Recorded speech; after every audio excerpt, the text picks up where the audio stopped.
How's it going, everyone? Welcome back to Friar Talk. Just gonna be me, Matt, today. Here, I think Isaac may jump on in a little bit, but we just want to do something quick, talk about the whole Darvish contract stuff like that, since that did happen yesterday. Didn't have a chance to hop on yesterday, but figured, hey, it's all right. We'll get it in before the weekend because we're probably gonna go either live on Monday or Wednesday.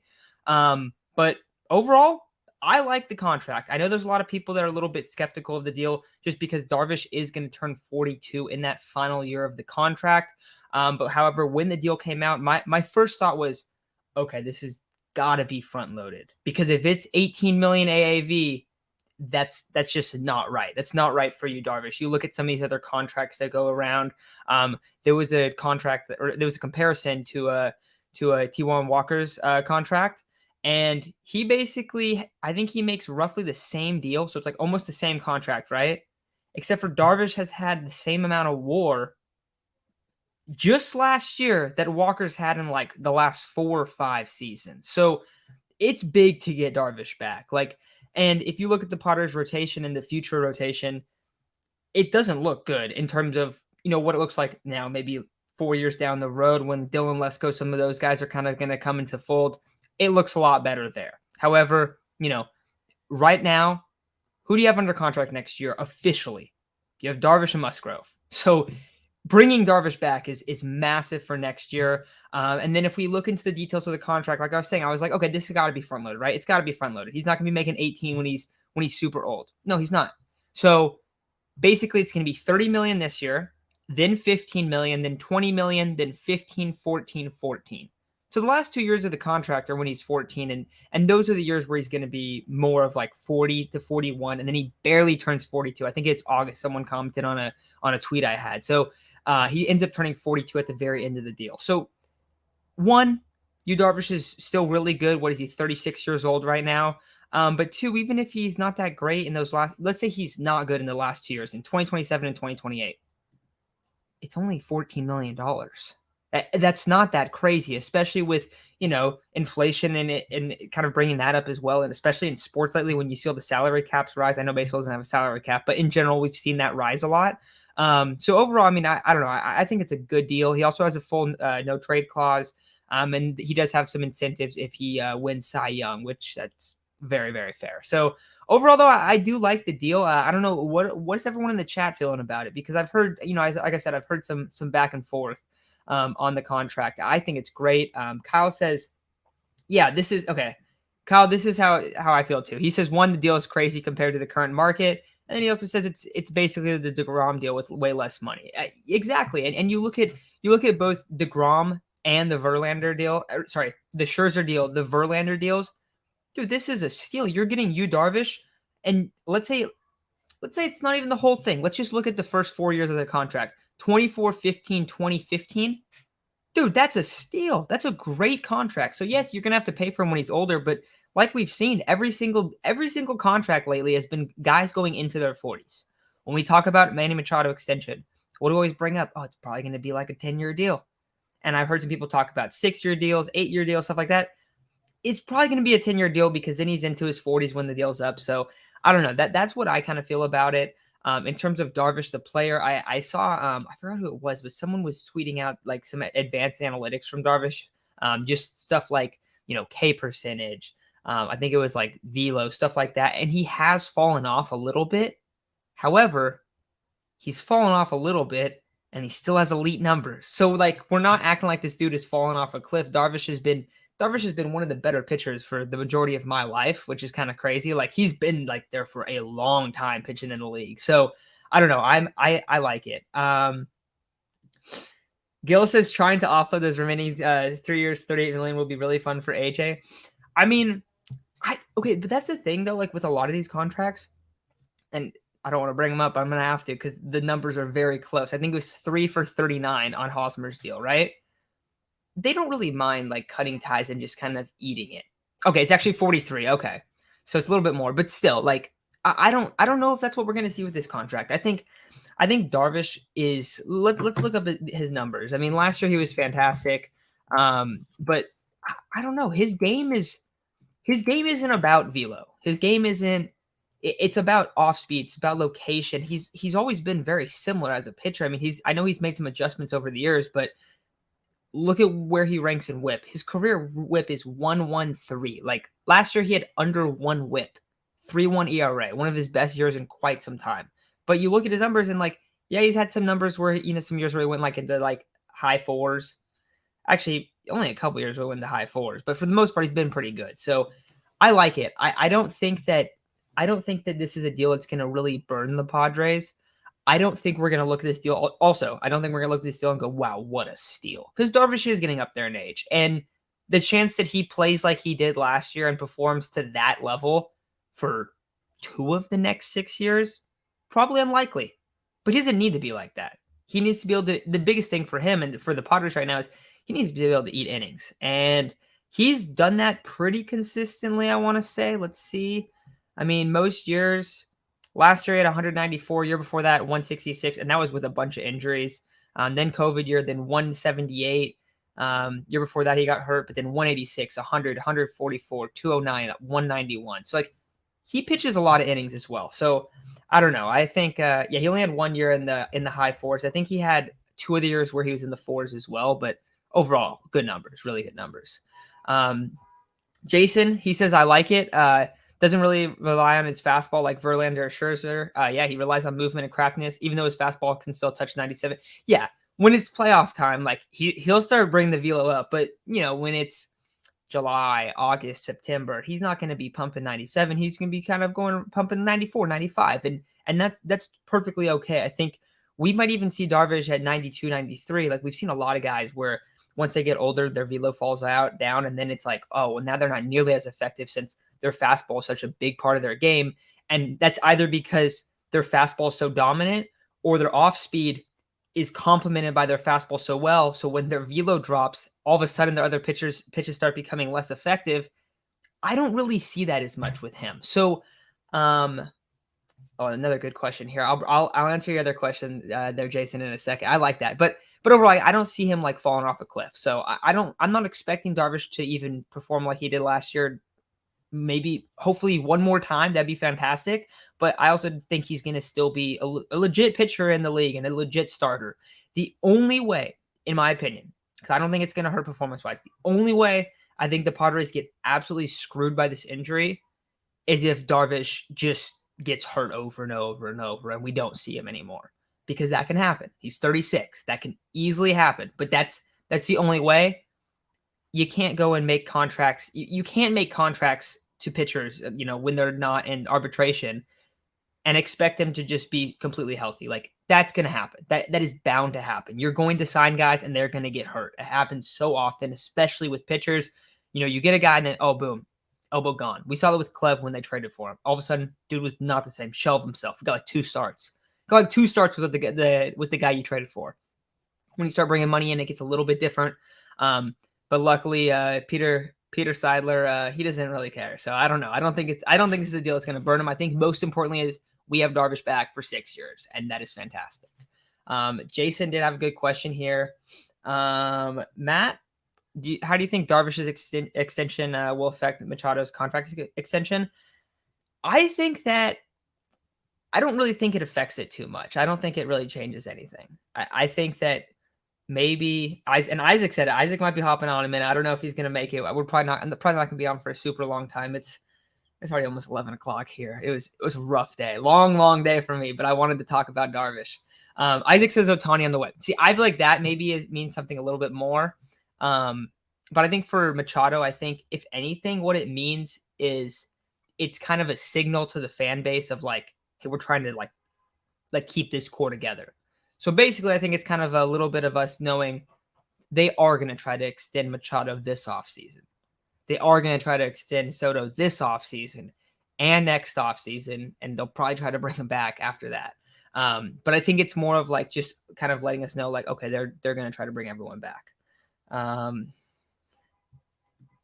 the team will they're already over the luxury tax right now. They're pretty high into it, honestly. I don't know if they're going to offload anyone.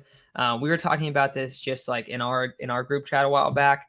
If they're going to offload anyone, it's probably going to be Drew Pomerantz. You got to expect that he's the guy that they move on from just because he makes a lot of money. He hasn't been on. He hasn't. I mean, not even that he hasn't been good. He just hasn't been on the field. That's the thing. So I don't know. I think that if they are trying to like save some money, then that's what happens.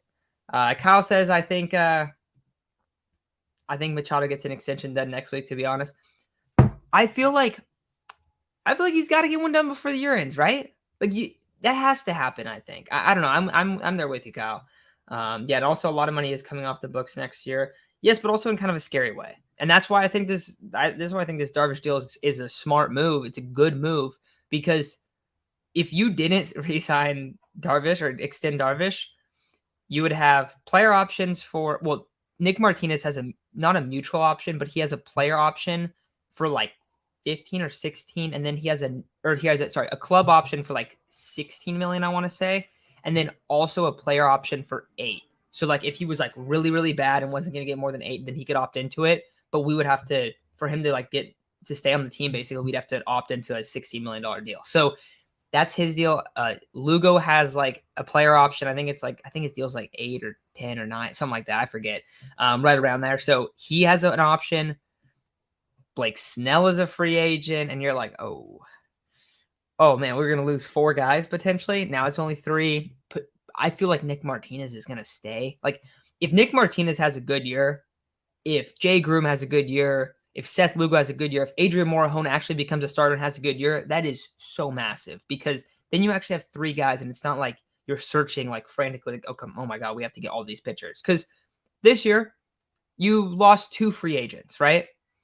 But you only signed 1 guy. You only got Seth Lugo. You didn't go and really like in terms of the name aspect of Sean Manaea and Mike Clevenger, right? They weren't very good last year. We all know that.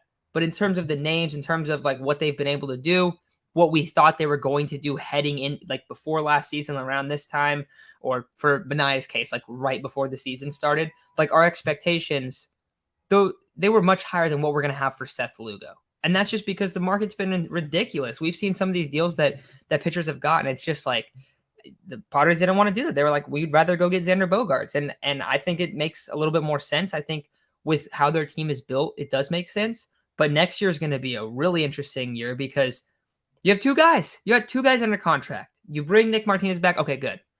Okay.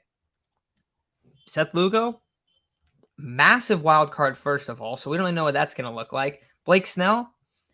Okay, this is my thing with Blake Snell. And you guys know, like, we've kind of been like Blake Snell truthers after the early stages of Blake Snell. I feel like we used in 2021, we would rip Blake Snell so much. And then kind of towards the end, we're like, all right, we get it. We get what the Snell experience is. He's horrible in the first half and he turns it on in the second half. Last year, he started out slow, and we're like, don't worry, guys. Don't worry. We saw this last year. Do not worry. Everyone was panicking. Everyone's like, we got to trade Snell. We got to trade Snell. Turned into a beast in the second half. So I feel like we'll probably see a similar season from Blake Snell. We're probably going to get a little bit of freaking out early on because he's not going to look good. But he's in a contract year. So I feel like it's hard to expect them to bring Blake Snell back. Not because they're not going to be interested in it, but I feel like it goes one of 2 ways. One, Blake Snell doesn't look too good, and you're like, we could get someone else. We could get someone that could be a more reliable 3 guy. Maybe he's injured. Maybe he's really inconsistent, and it's just kind of one of those years where you're like, I don't know. I don't think we need to do this. Or he goes absolutely berserk and just is balling out, and then we go, okay, now we can't afford him. That's kind of how I feel like that one plays out. Now, hopefully I'm wrong. I like Snell.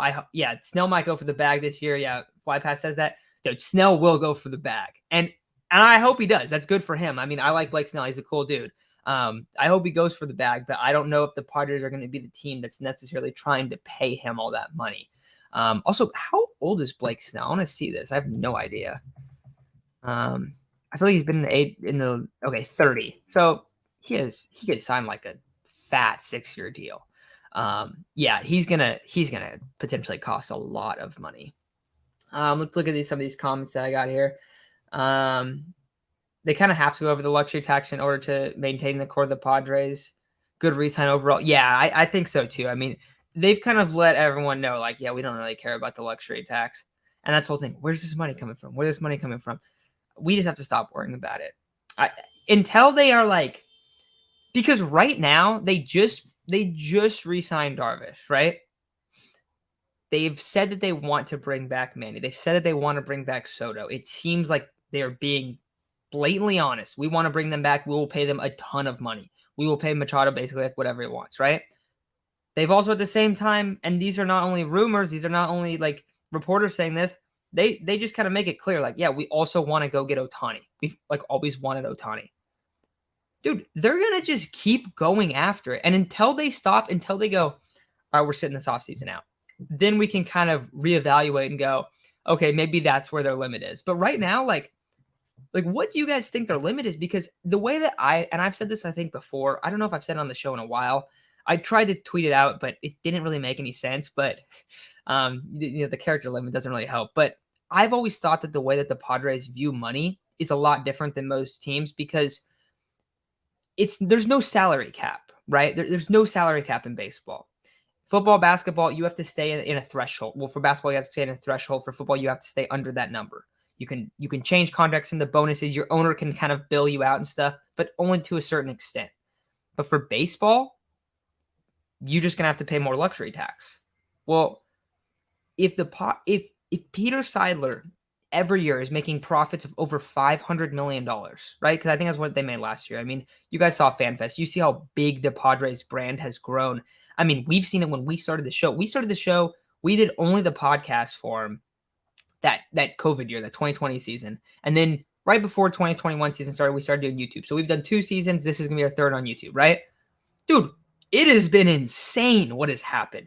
Before the COVID year, we're like, we didn't have that crazy high expectations. Like we were pumped for certain guys. We're pumped for Manny, pumped for Tatis. But there wasn't crazy expectations. And if you remember, that starting rotation was not good. Outside of the Nelson Lamet, like it wasn't too pretty. Chris Paddock was there, so we were like, oh yeah, we got to bank on Chris Paddock, stuff like that. But like they just keep showing, if we make this amount of money, we will reinvest it into the team. So if they continue to make $500-600 million every year, I mean, obviously that's not revenue, that's profits. Like what they're taking home, what Peter Seidler is bringing into his pocket, right? They are almost like I don't think they're afraid to match that. I don't even think that Peter Seidler is necessarily concerned if he like loses money in a given year, because the more that they build up this team, the more that they build up the culture of the Padres, the more fans they're going to get, the higher market share they have of MLB fans, of sports fans, of people in San Diego. The Chargers are not there anymore. That's like, it's such a massive opportunity for them. So I think they view it as like, yeah, we'll go into default a few years. We'll go ridiculous for a few years. That doesn't matter. Like we'll just keep paying more money. So if they start having luxury taxes that are like super high, but they're making more money, I think they're going to be completely fine with that. And that's also kind of what, like, I think people don't really like, I don't know if Isaac brought it up last time, like Steve Cohen, like any owners, the Dodgers ownership, like any owners like that, where they're just like consistently shelling out money and money and money. And the Yankees, all of a sudden the Red Sox aren't doing it, and the Red Sox are getting completely blasted. But like a lot of these organizations that have been good for a long time, well, guess what? They spend money. Like that's what they do. That's what they have in common. And sorry, I don't know what's going on outside. But yeah, so I don't know. I feel like there's no one that's really like off the table for them right now. Now, is it a little bit unrealistic to keep everyone that you have currently? Also find a way to add add 2 pitchers in this case.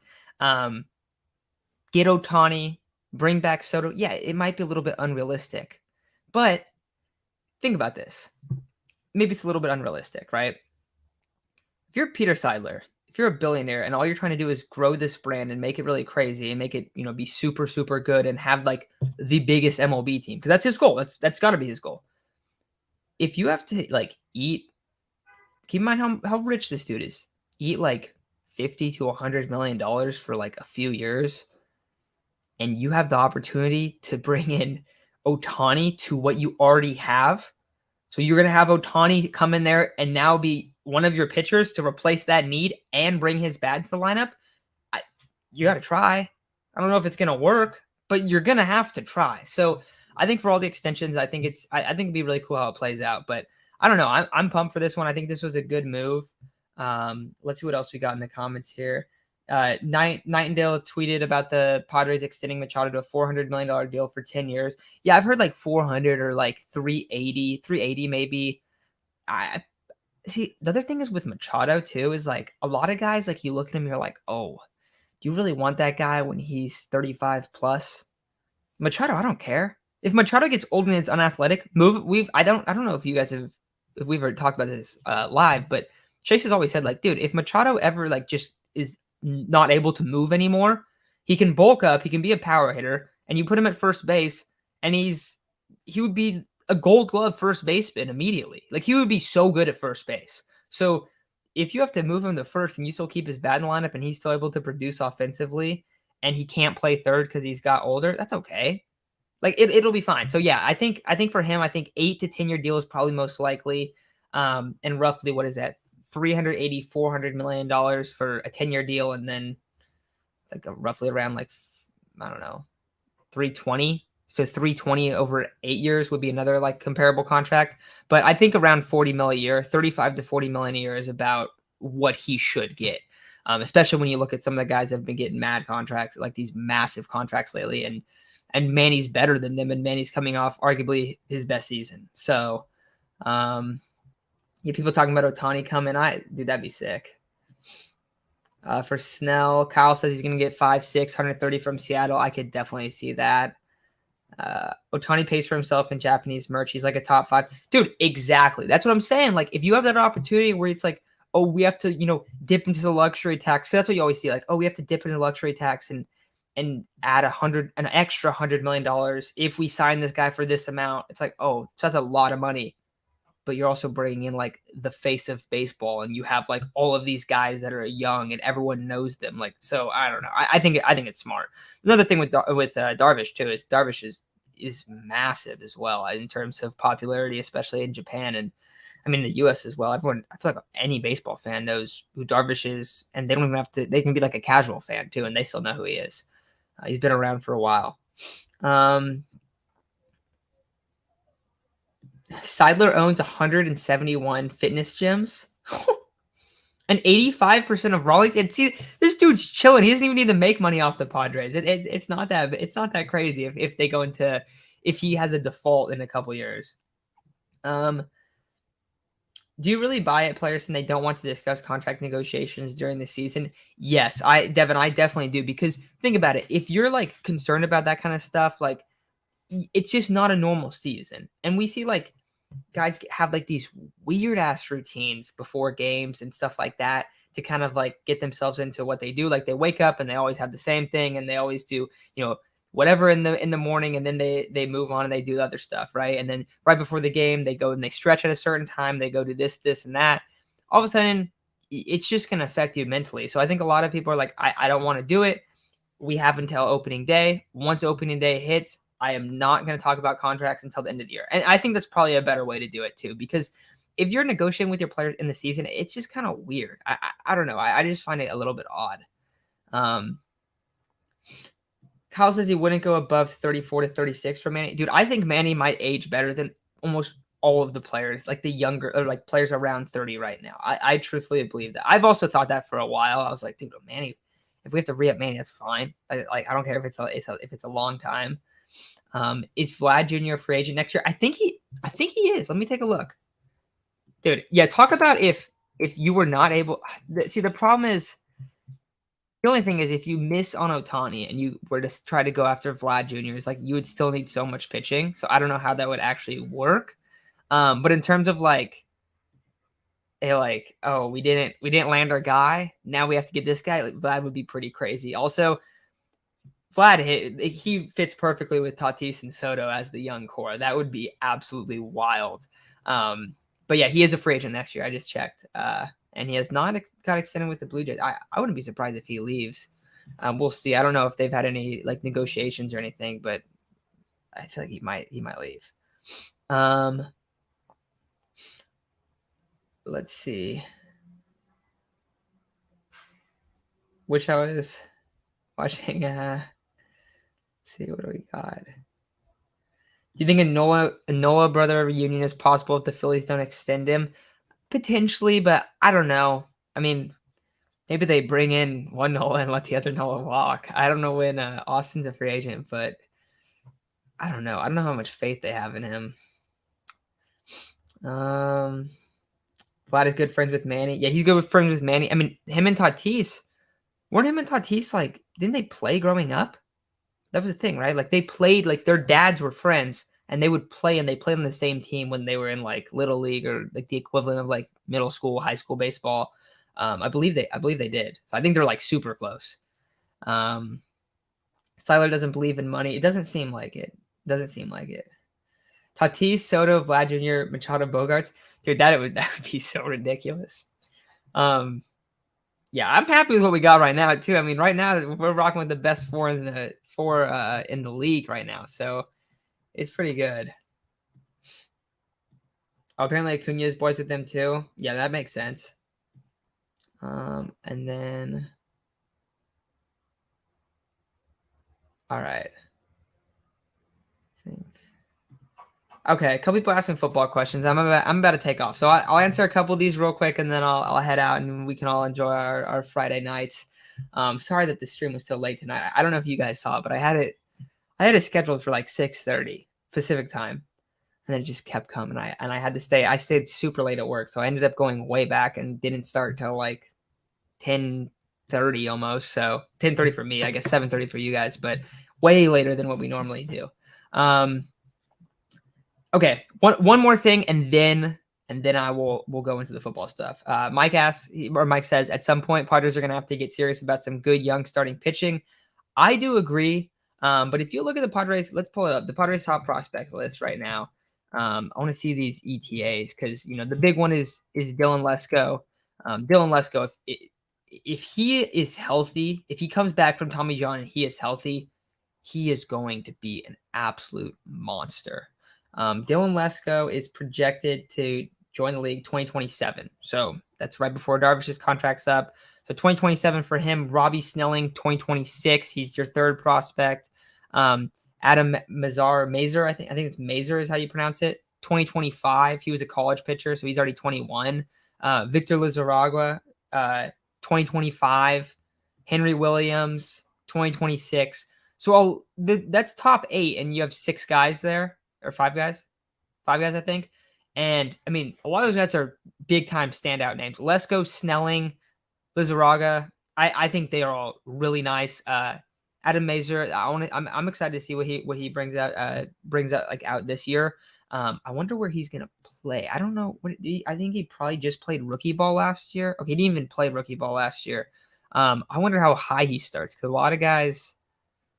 If you're that old, if you're already 21, he might get into double A like relatively soon, which would be pretty cool to see. But I think that is 100% true. But I think they're kind of doing it in a way. I think that they thought they were doing that with Mackenzie Gore, and that was the plan. And then they were like, all right, we gotta go trade for Soto. We just can't say no to this deal. Yeah, Gil, I know you like him. I know this is a complete lie right there. You always hype him up in the chat. Yeah, people are talking about Lizarraga. He was really good last year. Let's see his numbers. In A. So in A at Lake Elsinore, he pitched 94 innings. Where's 3.43 ERA? Keep in mind this dude's super young. He's 19 years old, pitching at Lake Elsinore. 3.43 ERA. Allowed a 2.44 average, 1.28 WHIP. 95 strikeouts in 94 innings, only 34 walks, only 5 home runs. Pretty good for a dude that's 19 playing in A-ball. That's impressive. So yeah. All right. We will. Oh, and then Gil says also check his playoff starts. I don't know if I can see those. Let me see. I'm on like MLB.com. It's not too advanced. Wait. Oh, here we go. Last 10 games. I don't know if it shows. I think this is just regular season. Yeah. But I do know he balled out in the playoffs. I do remember that. All right. We had a couple football questions. One was Super Bowl predictions. This is an ass Super Bowl for me. I'm not really excited at all. If I had to bet on who would win, I'd bet on the Chiefs. But I think that it's like the same thing. Like the Eagles have a better roster. This feels like I say this about the Chiefs so much. Okay, they don't have as good of a roster. Yeah, but they have Patrick Mahomes. Kind of the deal with the Chiefs. Also, one thing that I don't know if this is going to happen, but if it does, I will have brought it up to you guys first. Clyde might go off in the Super Bowl because he was playing earlier this year. And let me look at his game log. So Clyde Edwards-Helaire, he was playing earlier this season, and if you guys remember, he was super touchdown dependent early on, and then they just kind of stopped giving the ball. He wasn't getting many rushing attempts. He only had one game over 10 rushes, but he was just getting a lot of touchdowns. He had 6 touchdowns like in the first 7 games or something, and then he barely played. And then he got hurt and was kind of in and out of the lineup, and then played was hardly getting any snaps, and then hasn't played since November 20th. What Andy Reid loves to do is in the Super Bowl, he will just come out here. Oh yeah, I'm not saying that Clyde's that great. I don't think he is. But what Andy Reid likes to do is he likes to save backs because he saves plays. So we might see some stuff that we haven't seen the Chiefs run in a long time, and they might have ran some stuff early on in the season. We're like, okay, we got to save this. We got to save this stuff because there's no point for us to just run Clyde into the ground right now. They had a bunch of backs. McKinnon was there too. Pacheco's been a great runner. But I expect Clyde to have a couple big time plays, probably more in passing or kind of gadget style plays. But he's pretty good in those. So I think that he might have a touchdown or two in the Super Bowl, which would be kind of cool to see just because he completely fell off the table this year. But I wouldn't be surprised with him. Of course, the Kelsey Bros. That is really cool. I do like that. And I don't know if you guys have seen or heard their podcast. But it's a pretty sweet podcast, and it is really entertaining. That's one of the best ones out there. I think it's the top sports podcast in the whole US right now. So yeah, good one there. And then there was one other questions. Who would I start, Purdy or Lance? I mean, Purdy's probably not going to be ready, so Lance is probably going to start the year. But based on how Purdy played, you got to rock with Purdy. Even though I'm a big Lance guy, I have a Lance jersey. I don't have a Purdy jersey. Kind of embarrassing now as a Niners fan. But I do think that you probably have to rock with Purdy to start the season. If he's healthy, however, there's always the hope, what we want, and that's for Trey Lance to show up and look like an absolute beast and just play a lot better, be quicker with his, because a lot of the stuff with him is his motion's a little wonky and he's not very accurate in that short area of the field where, yeah, maybe Brock doesn't have a hose, but he's able to extend plays at a decent clip, and he's a lot better in the middle of the field in the intermediate to short areas. And if Trey's able to figure that out, he's going to be really good. I mean, he was the rawest quarterback ever when he was drafted. There's never been a quarterback with less opportunities at the position than Trey had. Trey played senior year of high school, I think, only a senior year. And then he played part of a season and then a full season. And then his year got canceled for COVID. And now his first 2 years in the NFL, he has 3 starts. So he is one of the rawest players still. He's barely played. So it's tough with him, but I don't want to give up, but it's also all right, dude, you've been on the team a little bit. Yeah, you were only 20 when you were drafted, but little bit sus. So I don't know. We'll see how it plays out. I hope that I think ideally what you want to have happen is you want Trey to start because he looks so good.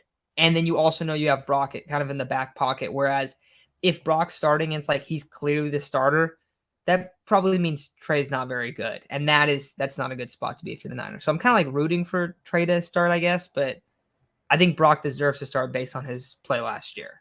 It also really, really sucks for Brock Purdy that he got hurt and had that elbow injury because that could be a bad injury for the next year or so. He might not be fully healthy for a while. And if you're the 7th rounder, people give up on you real quick. So definitely tough there. With that said, I think I'm going to take off. So everyone have a fantastic night. Hope you guys have a great weekend. I don't know if we're going to be recording on Monday, Tuesday, Wednesday, but one of those days we're going to be recording. And I don't know if that will be it. But if we do another record, I don't know what next week is looking like. All right. First off, I don't know what next week is looking like, but we will do a World Baseball Classic kind of preview episode going over the rosters and stuff. That one's really fun. I'm pumped. I'm really, really excited. So we will definitely go over that. And then if there's anything else Padres related that comes up, if Manny Machado gets a contract extension, we will have an episode on that as well. But I don't know what's going to happen. I don't know what's kind of going on. So we're kind of getting into the point of the not the preseason, but like into the point of, oh, it's almost the season. Let's toss out our predictions. Let's talk about the World Baseball Classic. Let's do some stuff like that. So probably a little bit more of episodes like that up until when spring training starts. But with that said, I think that's going to do it. So everyone have a fantastic weekend, and I'll talk to you all next week.